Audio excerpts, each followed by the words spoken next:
Hello, and welcome to Public Key, the podcast from Chainalysis. This is your host, Ian Andrews. If you're a software developer, you probably have your favorite tools and platforms that make your life easy and productive. You've got a favorite IDE, clean packaging process, an app runtime that you've tuned and secured. But if you transition into Web3 lately, you might be adopting a whole new tool chain. For example, in the past, we've spoken to the founders of Tenderly, who are building the leading Web3 IDE. And for many developers in Web3, the app may actually just be a smart contract deployed onto Ethereum. But I've been wondering, what about more complex applications? Is there a Web3 native app runtime that's global and censorship resistant? Well, that's where our next guest comes in. Daniel Keller is the co-founder of Flux. He and the Flux community have been busy building the last 5 years, and today you can take any application that runs in a Docker container and deploy to a globally distributed and fully decentralized cloud infrastructure. We get into the technical details of what you can run on Flux and how they've kept their community grassroots while providing a highly secure and trustable application runtime.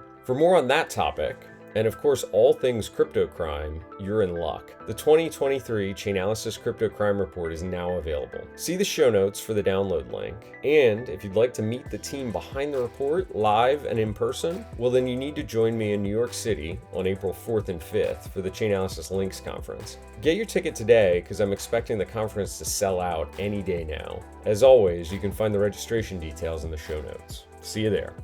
Today, we're going to dive into a topic that merges my life prior to Chainalysis to this crazy world of crypto that we're all in. My guest today is Daniel Keller, the co-founder of Flux. Daniel, welcome to the show. Ian, thanks for having me on here today. Really look forward to diving down the Flux rabbit hole. I've got so many questions. I'm new to Flux, so I'm going to make a wild guess that most of our listeners, this might be the first time that they're hearing about Flux. So why don't we start there? Give us a brief explanation of what you and the team are building.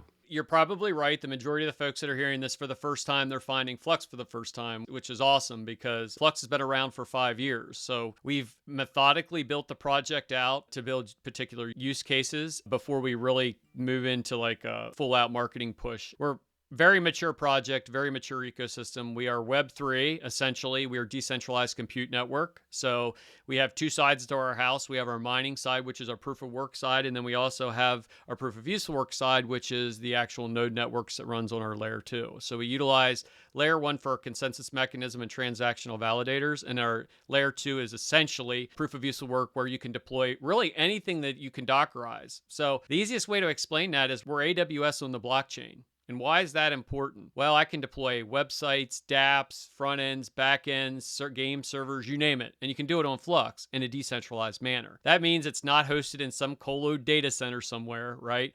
It's actually ran on 16,000 nodes all over the world by what I call decentralized systems administrators. These are folks that run the enterprise-based infrastructure, and they're rewarded with the Flux asset. So myself and the two co-founders, Tadeusz Kamenta and Parker Honeyman, have been on the project for 5 years since its inception. And our goal was to all the bright and shiny things that everyone talks about in crypto and everywhere else, whether it's metaverse or AI or DeFi or CeFi or FinTech, whatever the soup du jour is, right? We're going to run all those things because Flux is a pure infrastructure play. We don't have to do the bright and shiny. We're going to leave that up to the folks that are already doing that.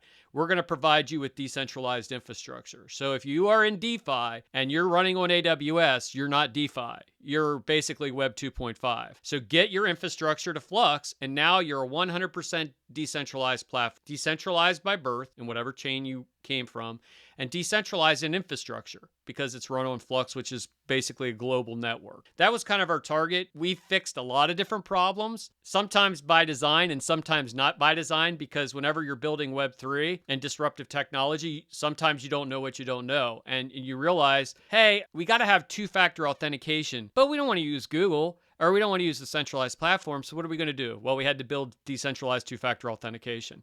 We need a self-sovereign ID that ties all of this together, but we don't want to necessarily tie this to centralized. How do we do it? We built Zell ID. So these are all different pieces that we had to develop in the ecosystem, and that's honestly why your folks haven't heard of us till now, is we're ready for prime time.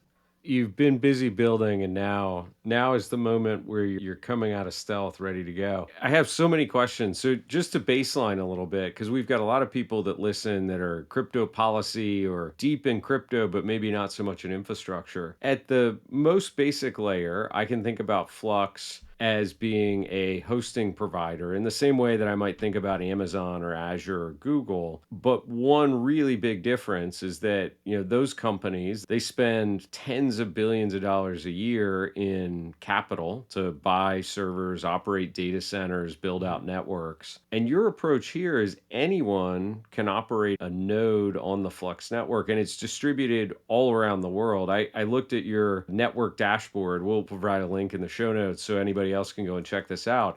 But the map goes everywhere. I mean, it's nearly every country on the map. It looked like there's at It least is. one Flux node running. How does all that work? Like, I think this is one of these problems where a decentralized network introduces a lot of problems that I would imagine some of these centralized cloud providers don't have to deal with when it comes to scale and performance and security. Mhm. Talk to me a little bit about that. That was question number one for me. Well, I think the big thing is this, Ian. You go back and in your life, there'll be like pivotal points where you'll have the old technology and then the new technology comes into place, right? So if you remember Radio Shack was like the Sure. biggest thing out there, right? If you wanted an electronic component, you had to go to Yeah. Radio Shack. When Jeff Bezos was creating Amazon, he wasn't thinking about dethroning Radio Shack. He was thinking about how do I sell my books and build a framework, a delivery model framework that it doesn't matter if I draw books in there or socks or t-shirts or whatever it is, motorcycles or whatever, I can sell it because the framework's been created. Well, Flux is exactly that. We have built a delivery model, a framework that will deliver it out. So what separates us from the AWSs, the Microsofts, and so on and so forth? This is a disruptive technology. And these are the difficult questions that we have to engage in because people look at it and they say, well, that looks different than what I've done. So let's rewind back to what I call Web 1. I am a chief information officer by trade. That's how I cut my teeth, right? 15 years ago, it was all about centralization. I had big data centers. I had, multiple redundant failovers. I had geographically dispersed and I owned it all. My capital was ridiculous. I spent tons of money on infrastructure. And then along comes cloud. And I remember the first time I was ever in a meeting, and it was actually a meeting with Amazon, and we sat down and they were pitching their AWS platform that they had created. We had to build a framework. Now we have a byproduct, and that's compute power. Now I'm going to sell it, right? I was sitting there and I'm like, in my mind as a technology guy, I'm like, oh, my data is going to be somewhere in this cloud, everywhere, here or there. What's that look like? That's terrifying. But naturally, as people started to migrate to the cloud, then it became second nature to think, what is legacy? What do I need to sunset on this side? And what can I deploy, save money, time, scale on cloud? And now I have these two in tandem. And Flux does the exact same thing. It allows Web 1, which doesn't go away. People are still going to run their own infrastructure. They're going to run their own servers and have their own data centers. They're going to use Web 2, which is centralized, but highly scalable, highly available, so on and so forth. And now they're going to have the exposure to Web 3, which is cheap, it's fast, it's decentralized, and it fits the mold for all three of these to work in symbiotic relationship. I'm not a maximalist. I think that we can all work together in this crazy world of what Web 3 will be. We recently announced our partnership with OVH and Lumen, which are Web 2 customers, right? And they're very forward thinking. They understand that this conceptually, like we go back to, I said, there come these aha moments. Okay, Radio Shack died because of Amazon, essentially, because nobody wanted to go to Radio Shack. They could just order it on Amazon. So I think we're at the point again where it's like this pivotal change in infrastructure because right now, the big three, let's say Microsoft, Google, and AWS, they control the pricing structure. And the pricing structure is basically built all around what it costs for their deployments. And it's still a gross amount of markup. 60% of revenue on Amazon is AWS, right? They control exactly what the cost is, what the price is for deployment, so on and so forth. And along comes Flux that says, we can do everything you're going to do, and we're going to do it for pennies on the dollar. This is the moment. I think we're a little bit different than those guys in different ways, but I think we accent each other very well. It's pretty amazing. And I think one of the things that struck me initially on visiting your website is most people, when they talk about running a decentralized app or a dApp, what they really mean is a smart contract. Yeah. And generally in the context of Ethereum or another EVM chain. Like, and so not to minimize that, but I think people who come from outside of the world of Web3, when they say application, they tend to be thinking much more complex, right? A database, an application server, maybe a web server, a bunch of middleware is an application. And anybody that's been building kind of modern or what are often called cloud native applications, you start thinking about microservices and global redundancy. You start to imagine something that looks like the Netflix architecture that's Yes. delivering streaming video to millions of people. In this world of crypto, like suddenly what's a decentralized app has gotten reduced way down from that kind of big complexity to a handful of lines of solidity in many cases. But in your case on Flux, you're actually saying, no. You can run anything on this platform that you can run in a Docker container. That's Talk to right. me a little bit about that, because that surprising differentiation or expansion of the concept of a dApp. Yeah, and you mentioned this, a lot of the layer one projects, like with Ethereum and so on and so forth, you think on-chain scaling, right? You think of like, if Yeah. I'm going to deploy something and it's going to be a dApp, it's going to have on-chain scaling components to it. Flux went completely the other way. So you hear a lot of blockchain projects say, we're a blockchain project and we're trying to do something technological. Flux is a technology project that happens to have a blockchain. And it's essential for the project, but our layer one is just a transactional and consensus model. Our layer two, where the proof of use work kind of hits home, that's where people can deploy things. And when we built this out, we have 65 plus people in the project. And I would say 3/4 of them are infrastructure folks. These are people that have been in the technology space for a long period of time, and they understand that this is the next iteration of technology and deployment models, right? One, it reduces costs. Two, it's full redundancy across the globe. Three, it takes away these centralized components, these data centers. AWS cloud is here in the United States or other places where they actually have a cloud, like a data center. You can go see it and feel it. With Flux, it's completely out there in the ethos. It's in Dan's basement and Chuck's attic, and maybe it's some things over there. So I think that does change exactly what our definition is of what decentralized application is, and it's an educational piece. So when we first heard the word smart contract, it took us a while to kind of wrap our heads around what a smart contract was, and why it would be important and why it's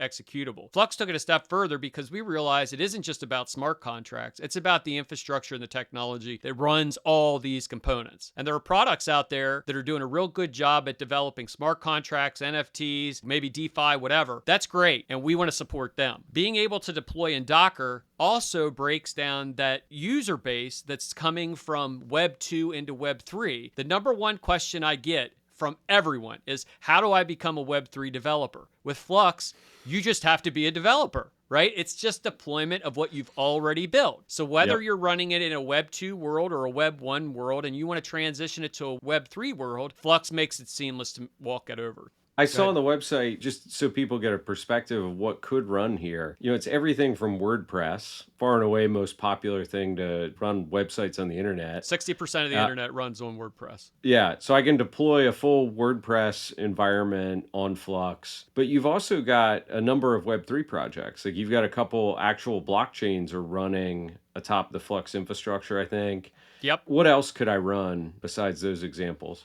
Ian, the only thing you're limited to is your imagination. And these are some of the things that we run right now. We help multiple blockchain projects who are decentralized and they want to continue to be decentralized. So like Kadena, we run 3,000 plus Kadena nodes all over the world. You've got Pivx, you've got Dash, you've got Haven, you've got just about every protocol that's proof of work has something deployed on Flux to continue to bolster their decentralization. If you're an app developer, we've got tons of dApps, 30,000 plus deployments on the platform right now that are just different dApps that are running. If you've created something in Web 2 and you want to port it to Web 3, because it's inherently, people think of, moving from Web 1, the Netscape navigators, the AOLs, so on and so forth, into Web 2, the Googles, where it's so you read, write, and now it's read, write, own. So these folks that have built and spent tons of resources developing these things in Web 2 will only want to gradually move to Web 3. They'll want to do this redundancy where they span both sides as they move over. And then eventually it's a natural assimilation into Web 3. So game servers, front ends, back ends, you name it. I'd say the only thing we're working on that we really need to work on is I think there's two parts to this. I think there's a Docker side, but there's also the Kubernetes side. And that's part of the reason we started working with, Lumen and OVH in Web 2. two is to allow some of those folks to start moving cubes over to Flux as well. So somebody asked me about the project, where do you see it in a year or 5 years? It's came way farther in 5 years than I ever could have dreamed of. And I imagine within the next several years, it's going to be way farther beyond that. So it's a good experience. That's pretty amazing. We're not going to have time today to go down the Kubernetes rabbit hole, but maybe you and I can do that offline. That's from my world previous to joining Chainalysis. I spent a lot of time in Kubernetes land. The next point I wanted to dive in on a little bit, and you touched on it a moment ago, there's a layer 1 blockchain actually running here. So this is the Flux blockchain. People are mining, creating a network, validating consensus on that chain, earning rewards for doing that. Talk a little bit about what the purpose of that is and how that relates to then the layer 2 you described, that's the runtime. Like, connect those two for me. The co-founders of the project were all pretty much Bitcoin maximalists in the sense that, we believe proof of work was the end all be all. And when we developed Flux, initially was Zcash in the beginning, but it became Flux. We wanted to make sure that we actually made this decentralized. So, proof of stake based assets were on the rage at that particular point in time. Everybody was ICO and everybody was, making tokens, so on and so forth. And we were like, yeah, we're not really all about that. We want this to be decentralized. We want, 98% of the mineable assets to go to the community. We don't want them to get 1% and the rest of them go to VC laden. Flux never took a penny in VC, never took a penny in loans or anything like that. It's completely organic growth internally. The developers have committed their life to being here, really. And people that know Flux will shake their head because the community commits in. When the founders are available and their founders are present, it means the community will grow organically. In the end, I think, what sets Flux apart from a lot of these projects is the fact that we are very forward thinking. We want to make other projects better. And I always compare it to the gold rush, right? We're selling the pickaxes, the shovels, the jeans, you name it, to the folks that are going out there in the gold rush and doing their thing. So the reason why proof of work was so important for us is we wanted that decentralized, and we also wanted to focus on that last letter, work. We believe that you can't mint 100% of your tokens and be decentralized. You just can't. Some would argue that, and we could go back and forth for a week about that. But the reality of it is Satoshi Nakamoto, when he penned proof of work, his impression was it was mining. It was creating value, electric, space, time, resources, capital investments, right? And then the byproduct of that was being able to mine Bitcoin. And we carried that over to Flux as well. So it was important for us to be miner-centric. We also took a very hard line at the beginning and continue to keep this till this very day, and we'll always going forward, that we're only GPU mineable. Why is that important? Well, we don't run into the same issue that Bitcoin did, where you have centralized massive ASIC farms that hold 20% of the hash rate, right? So we wanted to make sure that this was, if Dan's just a regular guy and he wants to mine Flux, he can do that. So we put a lot of our attention on our layer 1 to begin with and build out our proof of work model. And then when we went to our proof of useful work model with our node network, so we basically split our block reward, half goes to the miners and half goes to the node operators. And then that's how we grew organically, continue to keep developing. So, I tell people we happen to have a layer 1 blockchain. It's 2-minute block times. It's not about TPS for us. It's just about transactional and consensus mechanism. Where the magic happens is that layer 2, that decentralized compute network. What is a transaction on that layer 1 though? Like, when something's written there, is it simply me exchanging Flux with you? Is it somehow validating those layer 2 nodes? Why would I process a transaction on Flux? So everything is happening on Flux. One thing we did with Flux is we wanted to make sure everything in the ecosystem, because people talk about utility-based assets, Flux is the OG of utility because it's baked into every component. So whether you're deploying nodes, deploying an app or a dApp or something of that nature, you have to use Flux for everything. And those transactions are all recorded on the blockchain. So if I stand up a new node, I'm basically putting a transaction to the blockchain. And what that does is it basically gives us the power of that decentralized blockchain. And it also allows us to basically do everything we need for everything else.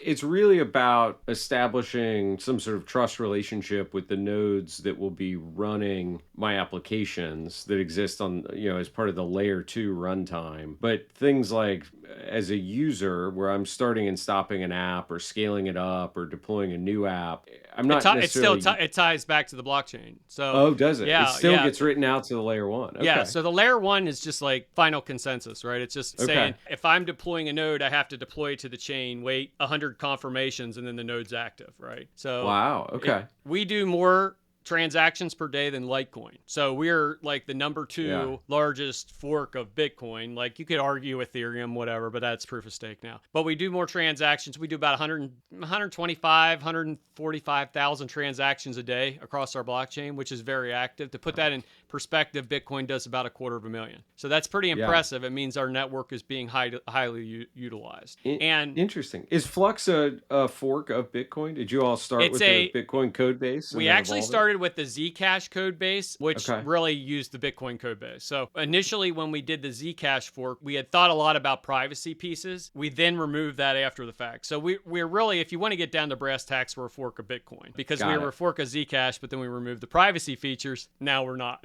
You know what I mean? So, and it just made sense for us because there was quite a bit of emphasis around privacy at that particular point in time. And that's why we chose Zcash. But then as we set and we really started to think about what the project was going to do by definition, it didn't make sense to have that risk area for us. Other projects that are doing privacy really, really well, and we'll work with those projects. So whether it's ZK rollups or whatever the scenario is that's deployed on Flux, you'll be able to have that privacy component, but it'll be a parallel asset or something of that nature that runs on Flux.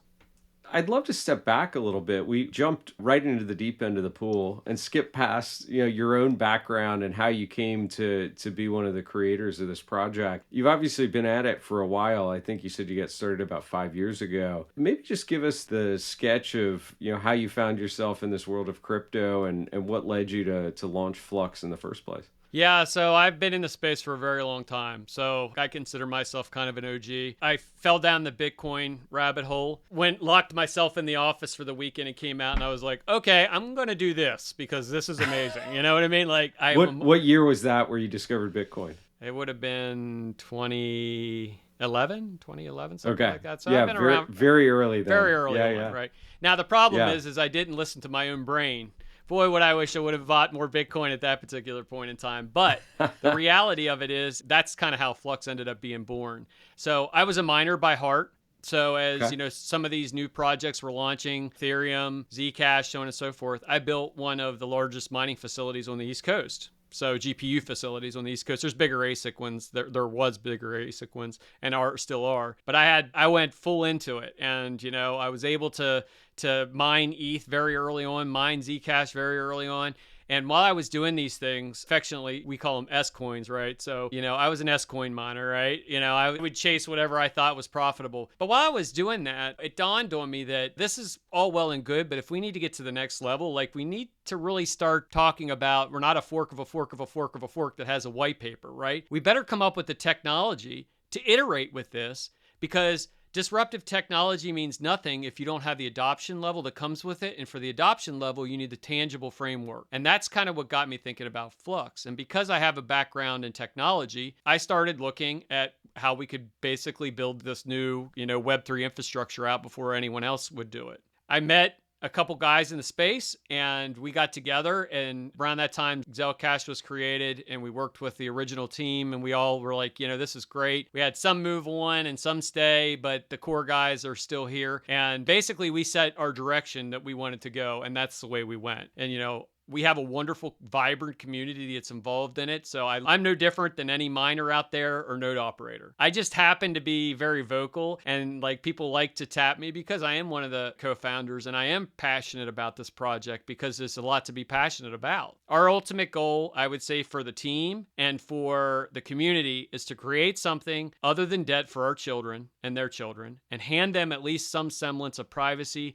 decentralization, security, and the opportunity to have some type of freedom of speech, because really it comes down to that as well. You talk about uncensorable platforms and so on and so forth. Well, guess what? That's Flux. These are rough conversations for people that are centralized, legacy-based technology. It's a great story to see people starting to look forward to both practical aspects of how can we use all this technology. I'm curious about earlier you said, most of the people running nodes on the Flux network are like yourself. They're independent Yep. miners, maybe running a few servers, perhaps a lot actually, in their basement. But you're also now talking to like OVH, who's one of the biggest data center hosting Yep. providers in the world. How do you think about the network topology today? How much of it is the independent, handful of servers versus big providers? I think what you're seeing now is the 16,000 plus nodes we have today, they're community members. And because we do Yeah. limit the number of nodes you can run from any one location, I think it's 7, Okay. it helps with decentralization as well. So the majority of the Oh, folks, interesting. So there's a hard limit that yes, if I want to run more than 7, I've got to come up with a IP secondary address, yeah. location. So Yeah. we made it a little bit hard for people because we want to make sure we continue to focus on decentralization. And that's why when you go to Yep. that dashboard, you see the node distribution. It is a Yep. wheel of color Yep. because that's exactly what we wanted. We wanted the home hosters to, you can definitely run a VPS for it, but then again, you're on a third-party provider. Bring it Yep. home, run it in your basement. Old servers, old infrastructure. We've got people that provide services for node hosting, all kinds of stuff. Yep. So that was like super important to us because we wanted to keep that mantra of decentralization and push that forward. I think the rub with Web 2 and Web 3, and I don't really necessarily think there's a rub, but I think they both present opportunities for folks to start to diversify their technology footprint. Yep. And we've already seen Google lay off people, Facebook laid off people, all these tech companies are starting to lay off people. Why? Because they have to keep those prices up and selling to make money to generate for those data centers. We became Airbnb. Yeah. So we said, you don't need to have a hotel chain run it, and we're not going to rent through there. We're going to do it ourselves. The people are going to be the ones that take care of it and maintain it. So Yeah. all the people that run these nodes today are decentralized systems administrators. There's no one that I know of at Web 2 level yet, and I'll give a caveat when I expand. These are normal people, whether they're running a Jetson or a Raspberry Pi or an old server, an old computer. There's also, you can buy pre-built nodes by Seed and COTX, COTS, or whatever. There's lots of people doing business cases around it. Yeah. But our ultimate goal is to make sure it's as decentralized as possible. However, we need to be open to the legacy infrastructure as well. So our partnership with OVH and Lumen is specifically around their customer clientele that has starting to understand Web3. I can reduce my cost, I can reduce my footprint, I can be decentralized, I can have redundancy. How do I get there? And Lumen, you're going to help me, or OVH, you're going to help me, or whoever else. You have to help me figure that out because I run a lot of infrastructure there. Maybe I don't want to move everything to Web3, but I want to have exposure to that. So how do I get there? And so I think you'll see big players naturally gravitate toward the space. We have somebody that's getting ready to deploy over 500 websites. Basically, their whole company model is they provide design, updates, and upkeep on these WordPress websites. Those websites will be running on Flux. And he's going to spend fractionally pennies on the dollar. So they're excited to get it into Flux because, one, it's going to save them money. Two, maybe they can reduce the price to their customers, and now it all of a sudden becomes a value add for them. Yeah, I think there's a lot of good positives there. That's really interesting. So there is some baseline I think I saw on the website of kind of minimal hardware. And when I'm requesting a node as a user who's planning to deploy an app, there's a clear spec there in terms of CPU cores, like an Amazon console when I go look at it, like RAM, disk, CPU types. And I think the rewards for running one of these nodes are kind of tied to the capacity of the hardware. So you make a little bit more in block rewards if you run a beefier node than if you run a more casual one. But in a lot of ways, this is almost going back to the very early days of the web, where people really were hosting their own web servers. The OGs remember it. What's old is new again, right? I mean, what does Flux run on? Linux. That's what it comes back to. It's like Linux and distributed compute, right? But we're doing it with a different flair because now we have the ability to connect all of these players to one massive supercomputer. So Flux just cracked into the top 100 supercomputers, and we haven't even deployed our GPUs on that side yet. That's pretty impressive. I mean, that brings up a great question. So, I can imagine on the static websites, like that doesn't take a lot of compute horsepower. It certainly doesn't take exotic hardware or storage devices. But I saw on your website, you're talking quite a bit about machine learning and artificial intelligence, like the topic of the day. And those certainly do take, meaningful computational horsepower, whether Absolutely. that's CPU farms or GPUs. The two seem kind of conceptually opposite ends of the spectrum, right? Like low cost, highly decentralized, anybody can run one, and machine learning infrastructure. How does that work in the network? Is there another class of server that you have to run that's maybe more expensive, or is there something else Yes. going on? So we have three tiers. We have the Cumulus, Okay. Nimbus, and Stratus. Cumulus is our entry model. Takes 1,000 Flux, and you can deploy a node, and you get a percentage of the block reward. Nimbus is our mid tier.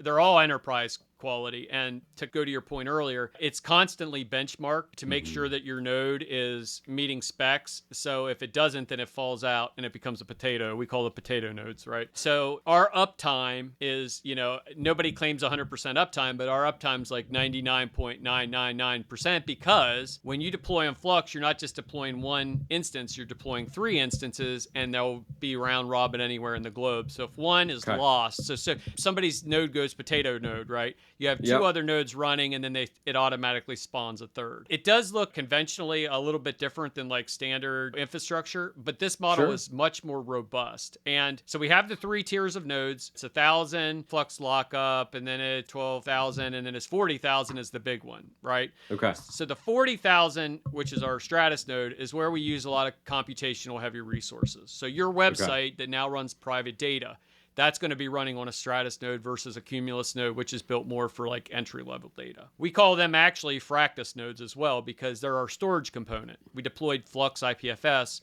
across the network. That's where they'll run. So they get incentivized with a little bit more Flux by providing more regular hard drive space. And then we even have one node on top of that, which is our Cirrus nodes that hasn't been released yet, and that's going to basically target our AI and edge compute. And that'll be all NVIDIA Jetsons and Raspberry Pis. It'll only cost you 5 Flux to deploy, and you'll be able to participate in the AI marketplace. And so I'd love to talk a little bit about the tokenomics here, because one of the questions that I think a number of projects are being faced with right now that have created these utility tokens is, can I just pay you in dollars or euros or a stable coin? I noticed on your website, all the prices are denominated in Flux, which means as a user, I need to go acquire some Flux, right? Which you guys have set up a couple different fiat on-ramps, and you've set up some exchange partnerships. So it doesn't look too hard, but I've spent the last 2 years in crypto. I would imagine for a user that's maybe coming new to this, how do you all think about that? Like, is there a path in the future where maybe you do accept something besides Flux, or is that key to the project? I'm ready to blow your mind. Ready? Yeah, let's do it. As a technologist, I am in the same place as you, right? When I was putting together my capital and operational budgets for the year and I was going down through line items, I couldn't arbitrarily say, we may need 25,000 Flux, or we could need 5,000 Flux, or it could be anywhere in between. So you can't really, from a corporation standpoint, as a business standpoint, you cannot really budget in Flux because it can be a volatile asset. Yeah, so it's a foreign exchange problem, right? In the same way, if you're trying to think about doing capital deployment into a foreign country and you've got to pay in local currencies, like it's a really hard thing to manage. We figured out how to do it. And that is essentially we offer a fiat onboarding ramp. So you can pay with a credit card, Apple Pay, Google Pay, anything you want. And behind the scenes, it's actually settled in Flux. So if I'm a technologist or if I'm just a small business owner and I want to try to figure out what my cost is going to be for a year, I'll be able to go in and see that in fiat denominations. I'll know that it's okay. If I'm going to deploy this infrastructure across the year, my website's going to cost me $350 for the whole year for all my stuff, right? I can put in a budget and I can understand that. We obviously allow people to deploy in Flux. We are the very first project out of any project that has integrated both Crypto.com and Coinbase Pay inside of Flux for deployment. So what does that mean? That means that I can use my Coinbase account, I can use my Crypto.com account, I can use any of the assets that I held within each of those for deployments on Flux. And then what happens is as soon as that is verified and the blockchain verifies the transaction, it is then settled back to Flux again. I call that passive market making. So essentially, Flux is the underpinning of all the fiat on-ramp, right? It makes the whole world go round. But we understand there needs to be different flavors because not everybody likes chocolate. But guess what? If we give them chocolate, strawberry, vanilla, and the whole 9 yards, they're going to be very happy with that. Very astute observation, and it's something for us to really get to like real adoption. We need to have these components in place. So a lot of people say, well, why would I want to pay to deploy on Flux in fiat? Well, you're one person, and businesses and other people that are budgeting, we need to make it very friendly for that.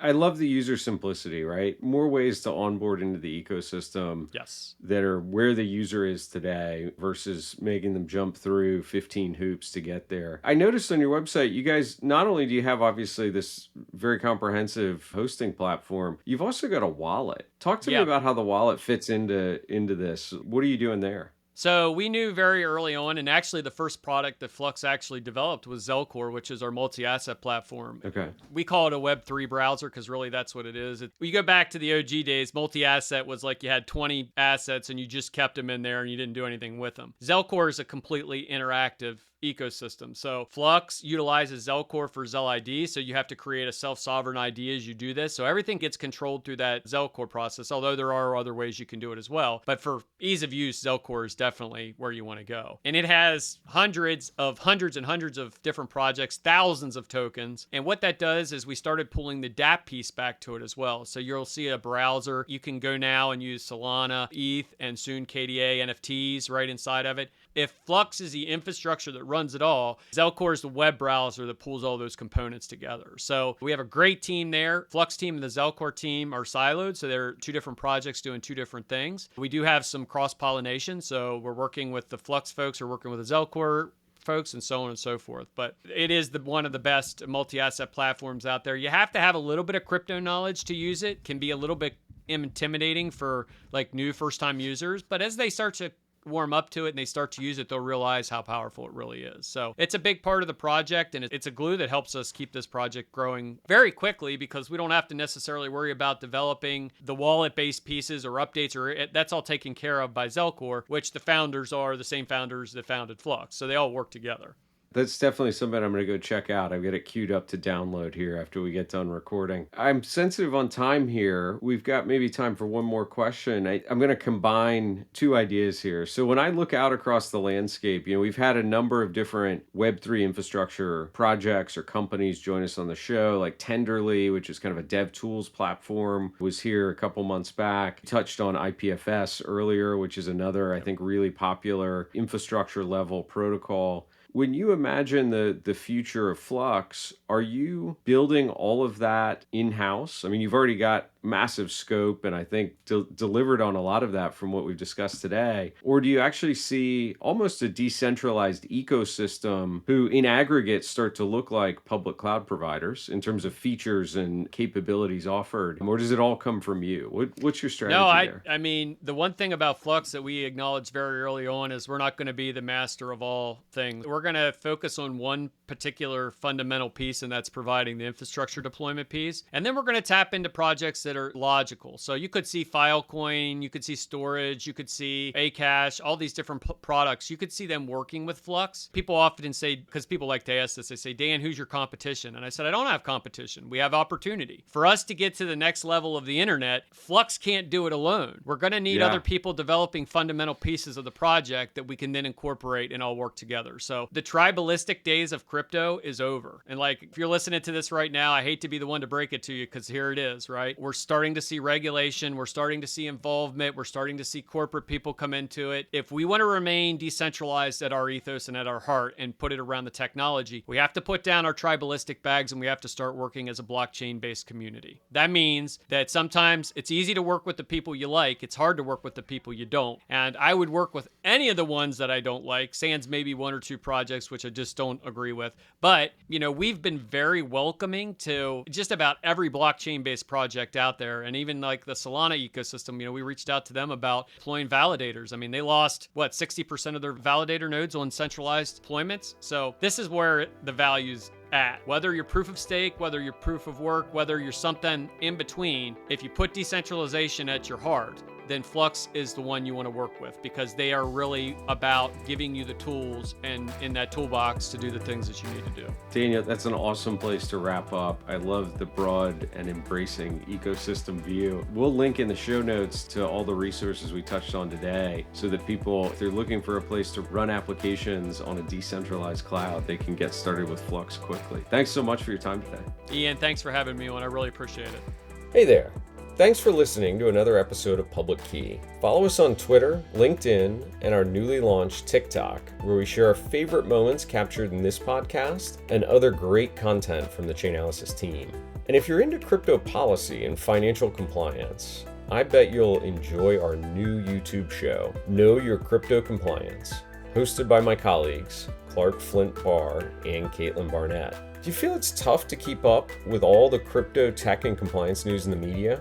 Well, I've got the solution for you. Head to the Chainalysis website and scroll to the bottom where you can add your email address to our newsletter. This week, we highlighted the recent hack related to the Algorand blockchain, FATF suspending Russia's membership due to the invasion of Ukraine, and all the latest regulation and law enforcement actions. You'll even find currently open roles to join the Chainalysis team. See you soon.